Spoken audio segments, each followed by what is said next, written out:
राधा राधा राधा राधा राधा राधा राधा श्री राधा वल्लभ लाल की महाप्रभु श्री तरिवंशचंद्र जी महाराज की श्री सद्गुरुदेव भगवान की रसघन मोहन मूर्ति ठाकुर श्री राधा वल्लभ लाल जी अनंत अनंत सखियों की प्राण सजीवन मूरी श्री लाडली जी एवं इन युगल स्वरूपों को हृदय में नित्य नवीन रूप से दुलार करने वाले श्री सद्गुरुदेव भगवान के श्री चरणों में दंडवत प्रणाम है। निष्काम होना ये सर्वोपरि बात है। परम अकिंचन प्रिय हरि केरे, जो अकिंचन है, जिनका शरीर संसार में प्रभु के सिवा कोई अपना कहलाने वाला नहीं है और प्रभु से जिनकी कोई मांग नहीं है, कोई इच्छा नहीं है, कोई कामना नहीं है, तो भगवान के हृदय की यह बात है कि भगवान उस उपासक के हृदय को अपना घर बना लेते हैं। जैसे आपका घर है वह आपको अत्यंत प्रिय है, इसी प्रकार भगवान उस उपासक के हृदय को अपना निज घर बना लेते हैं। ये मेरा निज घर है, ऐसी भावना प्रभु के हृदय में उदित होती है। किसके प्रति? जो निष्काम हो गया, कोई चाह नहीं है, कोई कामना नहीं है, प्रभु से भी कोई मांग नहीं है। किसी मांग को लेकर वे प्रभु की आराधना, प्रभु की उपासना नहीं कर रहा, वह केवल प्रभु के लिए प्रभु की उपासना कर रहा है। ऐसे उपासक के हृदय को प्रभु अपना घर समझते हैं। ये मेरा निज आलय है, निज घर है इसका हृदय, ऐसा मानते हैं। जाही न चाहिए कबहू कछु, तुम सन सहज स्नेह, बसऊ निरंतर तासुर सो राउर निज गेह। निज ग्रह समझकर प्रभु उसके हृदय में निवास करते हैं, जिसकी कोई मांग नहीं है। लेकिन अगर हमारे हृदय में कोई मांग है, कोई चाह है, तो क्या प्रभु तिरस्कार कर देंगे? नहीं, ऐसी भी बात नहीं। भगवान ने गीता में 4 प्रकार के भक्त कहे, आर्त, अर्थार्थी, जिज्ञासु और ज्ञानी। और भगवान ने चारों को उदार कहा, अर्थात अर्थार्थी भी जो भक्त है, जो प्रभु के पास कामना लेकर के आया है, किसी इच्छा को लेकर के आया है, किसी उद्देश्य को लेकर के आया है कि मेरे इस उद्देश्य की पूर्ति हो जाए, भगवान कहते हैं ये मेरा उदार भक्त है। इसमें क्या उदारता? भाई व्यापार करने आए हो तुम, भगवान के सामने मांग रहे हो, ये व्यापारी तो है, हम आपकी उपासना कर रहे हैं, पूजा कर रहे हैं, इसके बदले आप हमारी इस कामना की पूर्ति करो, तो ये तो व्यापार है। लेकिन भगवान इतने करुणामय हैं कि उस भक्त को भी भगवान उदार कहते हैं। भगवान कहते हैं उदारा सर्व एवैते। ये जो 4 प्रकार के भक्त मैंने कहे, अर्थार्थी, आर्त, जिज्ञासु और ज्ञानी, ये चारों उदार हैं।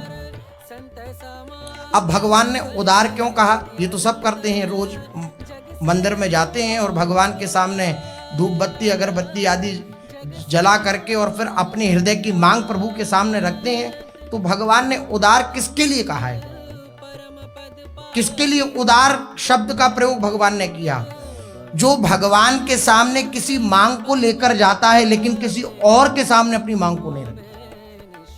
हमारी कामना है, हम कुछ चाहते हैं, लेकिन केवल भगवान से चाहते हैं, कोई दूसरा नहीं है हमारे जीवन में, कोई और अन्य आश्रय नहीं है हमारे जीवन में, किसी और से हम अपने सुख की चाह नहीं रखते हैं, केवल प्रभु से चाह रखते हैं। ऐसे भक्त को प्रभु उदार कहते हैं। ये मेरा उदार भक्त है, इसने मुझे छोड़ करके किसी और के आगे हाथ नहीं पसारा, किसी और के आगे हाथ नहीं फैलाया।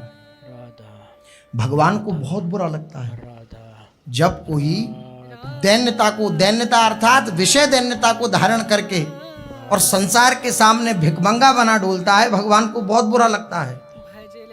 महापुरुषों को ऐसा अनुभव हुआ है।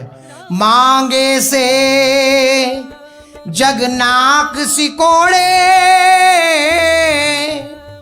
गोविंद भला न माने, अनमांगे राम गले लगावे, बिरला जन कोई जाने।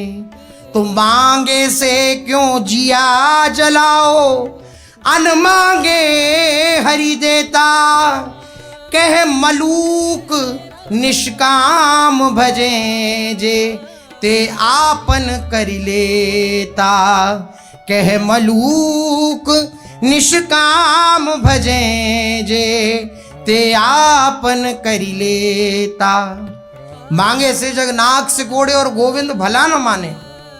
आप संसार के सामने किसी आकांक्षा को लेकर के जाओगे और वह व्यक्ति आपको अपने लिए सुखप्रद नहीं समझता, किसी सुख का साधन नहीं समझता, तो वो आपको तिरस्कृत कर देगा, नाक मुंह सिकोड़ेगा कि आ गया मांगने। आप देने लायक नहीं हो किसी को और आप रोज किसी के दरवाजे पे मांगने जाओ तो वो आपसे फिर मुंह छुपाने लगेगा। वह ये भी याद नहीं रखेगा कि इसने अपने समय में मेरा कितना सहयोग किया, इस बात को भी वह याद नहीं रखेगा। आप उसके सामने मांगने गए, वो आपको धीरे धीरे आपको दिखलाई देगा कि वे अपना नाक मुंह सकोड़ के दूर हटने की चेष्टा करेगा, आपको अनदेखा करेगा। ऐसी स्थिति है संसार की। तो जब संसार के सामने कोई मांगता है तो भगवान को भी अच्छा नहीं लगता कि मैं सर्व समर्थ बैठा हूं अभी और सर्व काल में बैठा ही रहूंगा, इसके लिए ही मैं अपने ये जो जीव है इससे अत्यंत प्यार करता हूं, मेरा ही अंश है ये, इसलिए मैं इससे अत्यंत प्यार करता हूं और ये मेरा कहा करके मेरे होते हुए ये दूसरों के सामने हाथ फैलाता है तो गोविंद भला ना माने, भगवान को अच्छा नहीं लगता। और अनमांगे राम गले लगावे। हमारी कोई इच्छा नहीं है किसी से, जो कामना है या निष्काम है, जैसे भी हैं हम प्रभु के हैं, प्रभु के लिए हैं, प्रभु के समक्ष हैं, तो अनमांगे राम गले लगा, भगवान उसे अपने गले से लगा लेते हैं। बिरला जन कोई जाने, इस रहस्य को कोई बिरला जानता है। जिसको प्रभु के अस्तित्व पर पूर्ण विश्वास है वो बिरला उपासक ही इस रहस्य को जानता है। अस्तित्व पर विश्वास होना बड़ा कठिन बात है। हम मुख से कह सकते हैं कि हम भगवान पर विश्वास रखते हैं, लेकिन जब विपरीत परिस्थिति आए तब केवल भगवान का चिंतन हो, तब माना जाएगा कि आपने सर्व सामर्थ्यशाली भगवान के अस्तित्व पर विश्वास किया। इसलिए राधा बाबा ने कई बार अपनी वाणी में ये प्रार्थना रूप में कहा कि भगवान से प्रार्थना करो कि प्रभु मेरे को आपके अस्तित्व पर विश्वास हो जाए, मैं आपके अस्तित्व पर विश्वास करने लगूं, आप हो इस बात की दृढ़ भावना मेरे हृदय में स्थापित हो जाए। तो हेलो भगवान के दोस्तों, अस्तित्व पर कैसे हो विश्वास आप होना, सभी लोग। भगवान का अस्तित्व, भगवान करना सर्व कुछ नहीं, सामर्थ्यशाली वीडियो को है, लाइक करके इस चैनल बात को का सब्सक्राइब विश्वास कर हृदय देना में और कमेंट है, में एक प्यारा सा राधे फिर राधे कहीं राधे और राधे मांगने की से जुड़ आवश्यकता जाना। नहीं। मिलते हैं एक